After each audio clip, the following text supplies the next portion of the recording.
Hello everyone, and welcome to my Bold and Beautiful for You channel. I hope everyone is having a wonderful day. Before we begin, please hit the subscribe button and give this video a thumbs up. The revelation that the man holding Luna captive, a twist that sent seismic shocks through the very foundation of the Forrester, Logan, and Spencer families, was none other than the seemingly benign, perpetually concerned, and heretofore morally upright Dr. John Finnegan, a man whose public persona was built upon a bedrock of Hippocratic oath-driven compassion and a near-saintly dedication to healing, a man who had fought tirelessly to save lives, including those of his own family members caught in the crossfire of the city's perpetual drama, and who was widely regarded as a safe harbor in the stormy seas of Los Angeles's elite social circles, a paragon of stability in his marriage to Steffi Forrester and a devoted father to his children, made the brutal reality of his actions all the more terrifying and psychologically complex, forcing everyone who thought they knew him to question every interaction, every moment of quiet support, every instance of medical counsel he had ever offered, as the monstrous duality of his nature was violently exposed.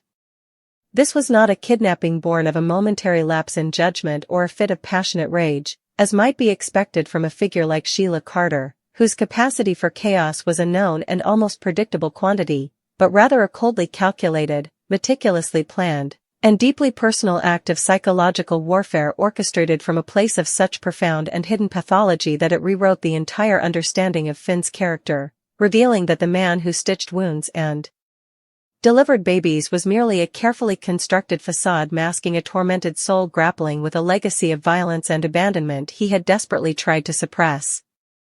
The seeds of this horrifying turn were sown not in the present-day rivalries over Forrester creations or even the recent paternity drama surrounding Luna's baby, but in the long-buried trauma of his own origin story, specifically the shattering discovery of his biological mother being the infamous Sheila Carter, a woman whose love was as possessive as it was pathological, and whose very existence represented a genetic curse he feared was lying in wait within him, a monster in his DNA that he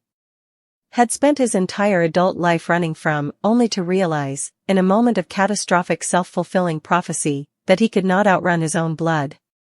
This internal conflict had been simmering beneath the surface for years, exacerbated by Steffi's justifiable and unwavering hatred for Sheila, a hatred that Finn, in his rational mind, understood and even shared, but which subconsciously created a schism in his identity, a feeling that to fully condemn Sheila was to condemn a part of himself, a part that he had never asked for and could never excise, a sentiment that festered in the dark corners of his psyche until it mutated into something far more dangerous.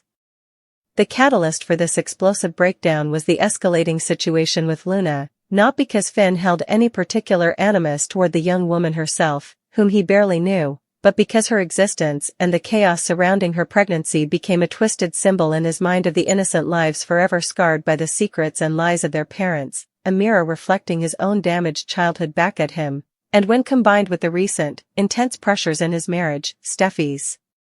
focus on her company and her lingering, unspoken tensions with Hope Logan, which Finn misinterpreted as an emotional withdrawal from him, and the professional strain of being constantly under the microscope as a high-profile doctor to the rich and famous, the fragile dam holding back his inherited darkness finally shattered. His motive, therefore, was not ransom, nor was it a simple act of malice. It was a convoluted, desperate, and insane attempt to gain a sense of control over the uncontrollable forces of his own destiny and lineage, by taking Luna, a girl caught in a similar maelstrom of paternal uncertainty and maternal drama. He was perversely trying to protect her from the future he himself had endured, to isolate her from the corrupting influence of families like the Forresters and Spencers, whom he had come to see not as pillars of society but as gilded cages of dysfunction, all while simultaneously punishing Steffi and Hope by demonstrating the brutal consequences of their world, a world he now believed he was both a part of and fundamentally separate from. The method of the captivity was a chilling testament to this duality. He did not hold her in a dank, dark basement as a common criminal might, but rather in a clean, clinical, and isolated safe house he had secretly procured, a place that resembled a sterile medical facility more than a prison, where he would appear not as a raving captor but as her concerned physician, bringing her food, checking her vitals, and monitoring the health of her unborn child with a terrifyingly professional demeanor, all while calmly explaining his warped philosophy that he was her true savior, shielding her from the emotional carnage that awaited her outside, a performance so convincing that Luna, in her vulnerable and terrified state, began to experience a harrowing form of Stockholm Syndrome, finding herself paradoxically reliant on her jailer for her very survival. The discovery of his identity was a masterstroke of dramatic irony, orchestrated not by a seasoned detective like Baker, who was chasing dead ends, but by a confluence of seemingly minor details that only someone intimately familiar with Finn could piece together. It was Hope Logan, of all people, who first felt a nagging sense of dissonance, recalling a passing comment Finn had made weeks earlier about the psychological toll of unwanted inheritances during a conversation about Thomas, a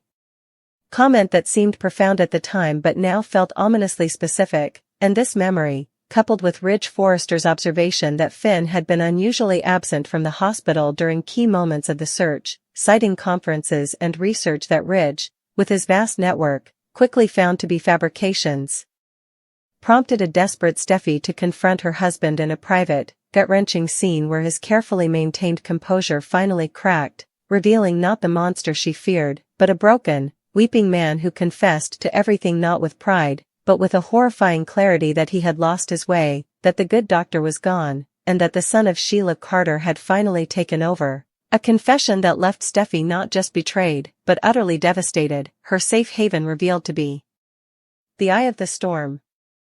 The aftermath of this revelation sent irrevocable shockwaves through every relationship on the canvas. Steffi was plunged into a crisis of faith far deeper than any she had faced with Liam's waffling, forcing her to reconcile her love for the man she married with the terrifying reality of what he had done, all while protecting their children from the truth, a truth that threatened to destroy the Forrester family's reputation if it ever became public.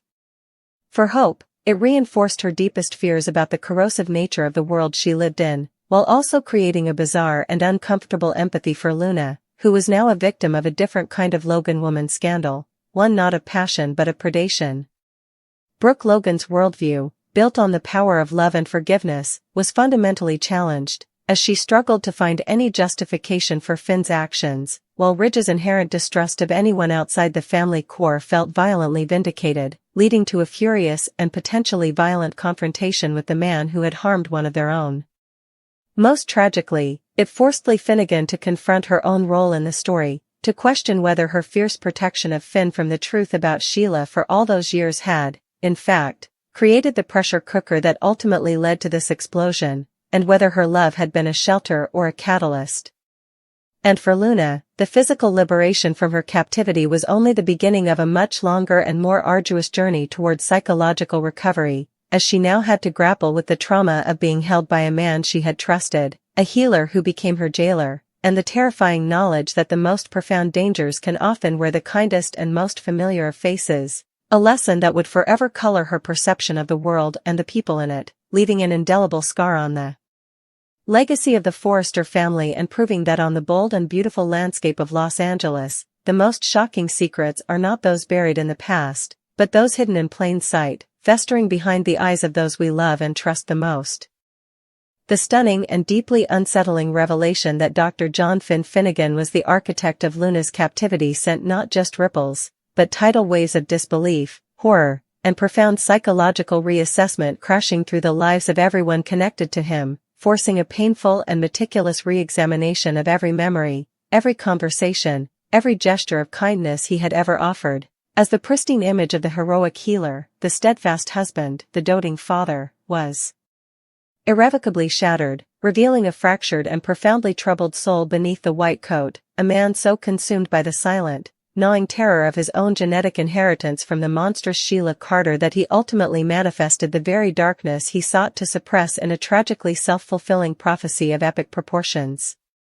This was not a crime of impulsive passion, like so many that defined the drama in Los Angeles, but a chillingly premeditated act born from a place of such deep-seated and warped logic that it made the transgression all the more terrifying, as Finn, in his twisted rationale, had convinced himself that by seizing control of Luna's life, by isolating her from the very families he blamed for his own existential torment, the Forresters with their gilded dysfunction and the Logans with their complicated romantic entanglements, he was not a villain but a savior, proactively shielding her and her unborn child from the lifetime of psychological scarring and identity crises that he himself had endured, a mission that gave a perverse sense of purpose to the simmering chaos within him. The duality of his actions was breathtaking in its cruelty and complexity. He was not a raving, overt monster like his biological mother, but a calm, clinical, and terrifyingly persuasive captor who used his medical authority as a tool of control, meticulously monitoring Luna's health and the baby's vitals with a detached professionalism that was in itself a form of psychological torture, all while speaking in soothing tones about protection and sanctuary, thereby creating an environment where Luna's fear became inextricably tangled with a desperate, involuntary reliance on her jailer for her own survival and the well-being of her child, a harrowing embodiment of the Stockholm Syndrome that would leave deep, lasting scars on her psyche long after her physical liberation. The fallout from this disclosure was immediate and cataclysmic, particularly for Steffi, who found her entire world, a life she had painstakingly built as a sanctuary from the chaos of her past with Liam and the constant threat of Sheila, collapsing into a nightmare of betrayal and cognitive dissonance, as the man she loved, trusted, and built a family with was revealed to be a dangerous stranger, forcing her to confront the terrifying possibility that the very bedrock of her stability was a carefully constructed lie, and that her children's father was a man capable of an unimaginable violation, a realization that plunged her into a grief so profound it threatened to consume her entirely, leaving her to wrestle with the impossible choice between her wifely loyalty and the primal need to protect her children from a source of danger that now lived under their own roof. For Hope, the revelation was a horrifying validation of her own deepest insecurities about the world she navigated, a world where surfaces were deceptive and trust was a dangerous commodity, but it also sparked an unexpected and fierce protectiveness towards Luna, a young woman whose life had become a distorted reflection of her own early struggles, leading Hope to perhaps find a new, more resilient version of herself, one less defined by romantic idealism and more by a determined, almost maternal, drive to safeguard the innocent from the hidden predators in their midst.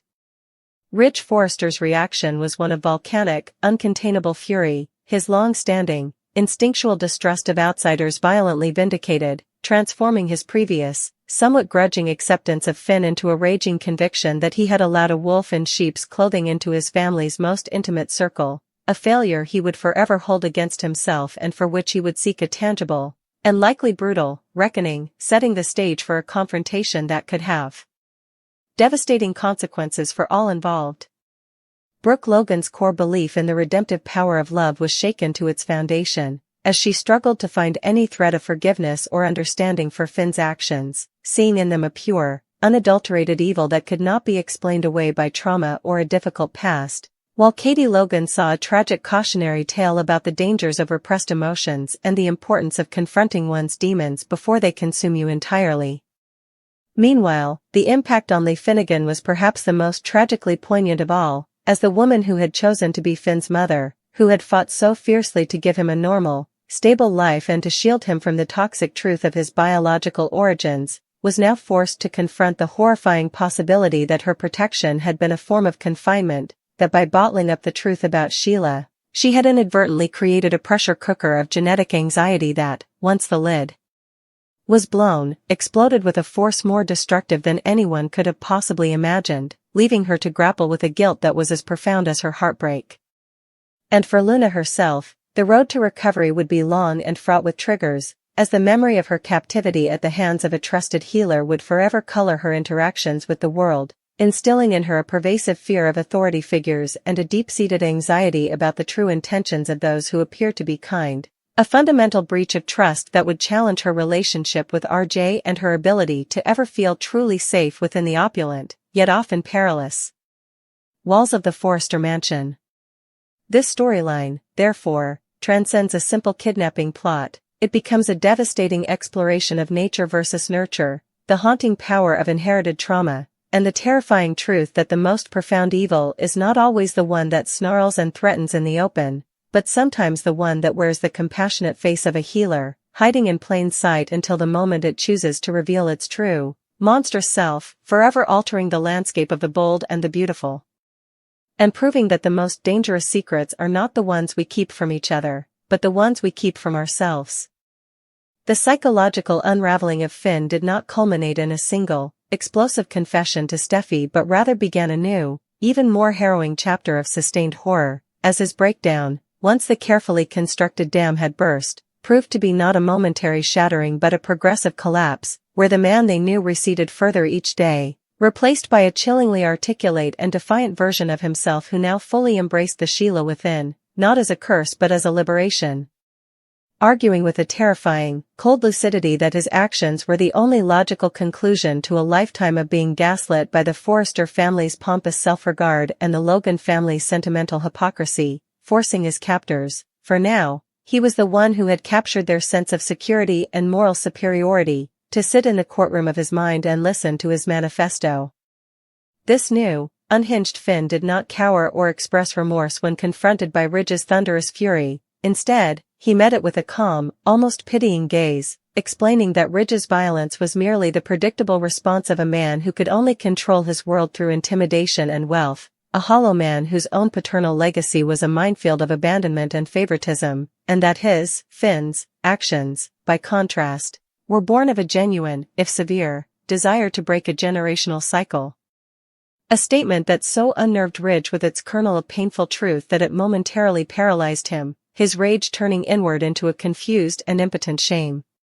The confrontation with Hope was even more complex, as he framed her not as an adversary but as a fellow victim, a kindred spirit trapped in the gilded cage, telling her that her entire life, her relationship with Thomas, her rivalry with Steffi, her mission with Hope for the future, was a performance designed to win the approval of people who would never truly see her as anything other than Brooke Logan's daughter, and that his intervention with Luna was an attempt to spare another young woman. That same fate of perpetual, smiling servitude to a family that wasn't her own, a warped perspective that struck a nerve so deep within Hope that she was left speechless and shaken, haunted by the echo of her own private doubts in the words of a madman.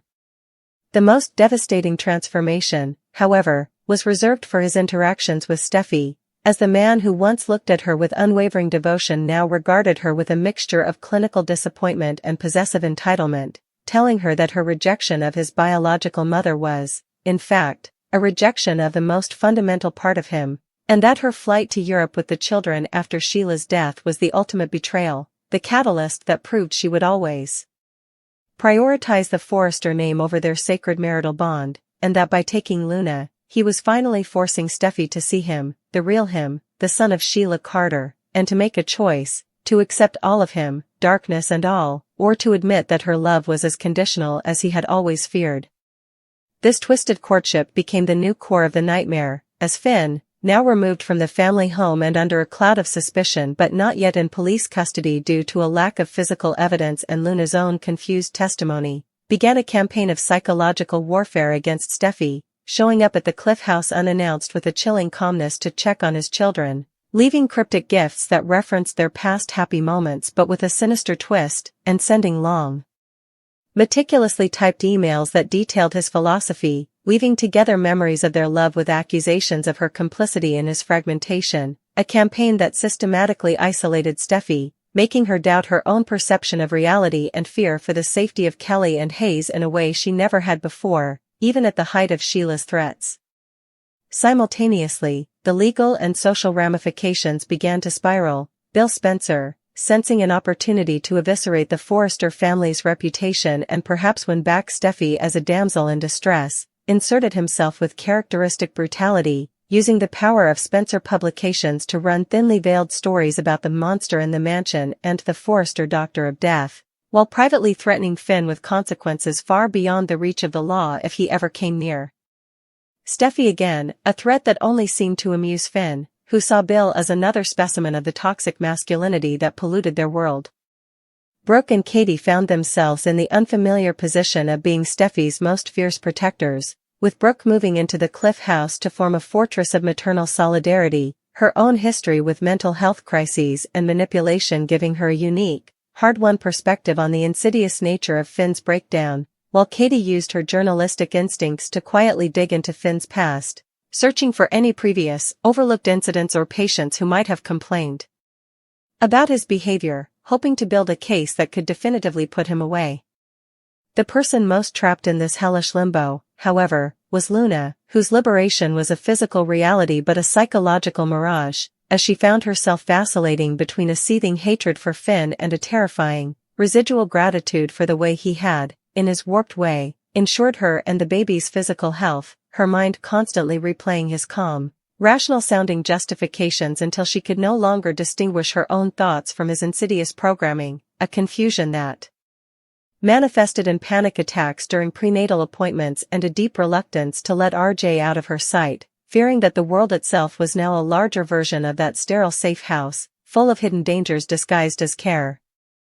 This entire, sprawling tragedy ultimately served to prove that the most captivating and destructive villain is not the one who operates from a place of pure, external malice, but the one who emerges from within the heart of the family, whose evil is all the more potent because it is woven from the very threads of love, trust, and shared history, turning a sanctuary into a prison and forcing every character to stare into the abyss of their own complicity and vulnerability, ensuring that the name Dr. John Finnegan would no longer be associated with healing, but with the most profound and intimate betrayal ever to haunt the bold and beautiful lives of Los Angeles.